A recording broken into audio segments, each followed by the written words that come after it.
लोग जहां पढ़ लिख कर एक अच्छी नौकरी, अच्छा पेशा अपनाते हैं, वहीं राजनीति में ये चीजें सिफर साबित होती हैं।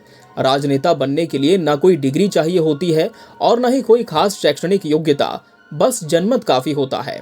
जनमत के साथ अगर धन बल और बाहुबल हो तो फिर कहने ही क्या। छत्तीसगढ़ की राजनीति में भी एक ऐसे राजनेता हैं जिनका पढ़ाई से दूर दूर तक कोई वास्ता नहीं रहा, मगर बावजूद इसके जनता ने जहां इन्हें अनेकों बार मौका दिया, तो वहीं प्रदेश सरकार में आज ये बड़े विभाग का दायित्व भी संभाल रहे हैं। छत्तीसगढ़ के वो प्रमुख राजनेता जो अपने बेबाक बयानों और चुटीले अंदाज के लिए काफी लोकप्रिय हैं। इनका नाम है कवासी लखमा। जी हाँ, कवासी लखमा हमारे छत्तीसगढ़ के एक प्रसिद्ध राजनेता हैं। उनका जन्म सन 1953 को छत्तीसगढ़ के सुकमा जिले के नागारास गांव में एक सामान्य आदिवासी परिवार में हुआ था। जटिल भौगोलिक और सामाजिक परिस्थितियों के चलते इन्होंने प्रारंभिक शिक्षा नहीं ली, लेकिन बचपन से ही सामाजिक तौर पर वो बहुत सक्रिय थे। उन्होंने अपने सामाजिक जीवन की शुरुआत सरपंच बनकर की। उन्हें 2 बार उत्कृष्ट सरपंच के पुरस्कार से भी नवाजा जा चुका है। बस यहीं से कवासी लखमा के राजनीतिक जीवन को उड़ान मिली और वो लगातार आगे बढ़ते गए। सबसे पहले अविभाजित मध्य प्रदेश में साल 1998 में कांग्रेस ने उन्हें कोंटा से टिकट दिया और वे विधायक के रूप में पहली बार निर्वाचित हुए थे। उसके बाद लगातार साल 2003, 2008, 2013 और बीते चुनाव में 2018 में 5वीं बार विधायक के रूप में निर्वाचित हुए। विधानसभा में वो एक मुखर वक्ता के रूप में भी जाने जाते हैं।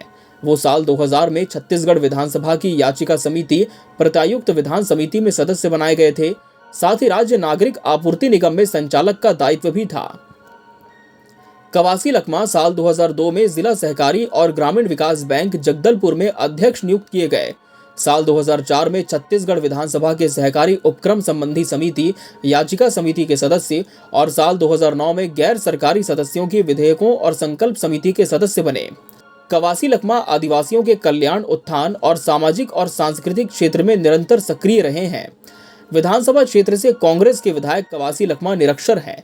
गोंड आदिवासी समाज से आने वाले लखमा ने 2003 में 51.54% के रिकॉर्ड मार्जिन से चुनाव जीता था। उसके बाद 2008, 2013 और 2018 में भी विधायक चुने गए। आपको बता दें कि उनके परिवार से उनकी पीढ़ी का कोई शख्स स्कूल नहीं गया है। लखमा के पिता कवासी अरमा के बारे में बताया जाता है कि वो बेटे के विधायक बनने का मतलब नहीं समझते थे और बार बार उनसे घर लौटकर खेतों में हल चलाने और तेंदू पत्ते तोड़कर बीड़ी बनाने को कहते थे। एक बार कवासी लखमा ने खुद कहा था, मेरा गांव शायद देश का सबसे गरीब गांव होगा, जहां माओवादियों ने लोगों को मुख्यधारा से अलग कर रखा है। मैं शायद अपने गांव का अकेला आदमी हूं जो साफ कपड़े पहनता हूं, वो भी विधायक बनने के कारण। मेरे पिता अब भी समझते हैं कि अच्छे कपड़े खरीदकर पहनने के लिए अपराधी होना जरूरी है। कवासी के मुताबिक वो जब भी विधानसभा सत्र में भाग लेने रायपुर आते तो उनके पिता अपने रिश्तेदारों और समाज के लोगों से मीटिंग कर कवासी को मनाने के लिए कहते थे कि वो आपराधिक काम छोड़कर घर में खेती के काम में लौट आएं। कवासी लखमा प्रदेश कांग्रेस के उन नेताओं में शुमार हैं जो साल 2013 के उस दरबा घाटी नक्सली हमले से बच निकले थे, जिसमें कांग्रेस के प्रथम पंक्ति के शीर्ष नेताओं की शहादत हुई थी।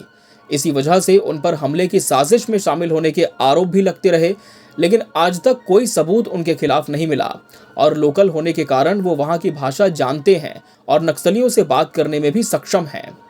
छत्तीसगढ़ में जब विधानसभा 2018 के चुनाव हुए तब कवासी लखमा एक बार फिर कोंटा विधानसभा से भारी बहुमत से जीते। लगातार 5वीं बार विधायक बने और सरकार गठन के बाद उन्होंने भूपेश कैबिनेट में उद्योग और आबकारी मंत्री के रूप में शपथ ली।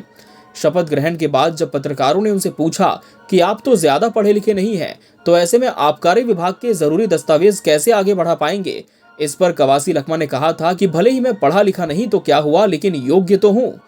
उनकी ये योग्यता आज कई जगहों पर दिखाई देती है, फिर चाहे बात अपने क्षेत्र के विकास कार्यों की हो, अपने विभागीय गतिविधियों की, या फिर विपक्ष के आरोपों पर सरकार का बचाव अपने अलहदा अंदाज में करने की।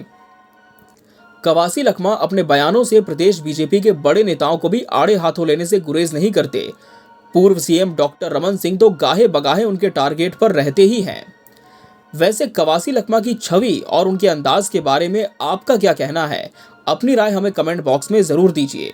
बने रहिए 4th Eye न्यूज के साथ। नमस्कार।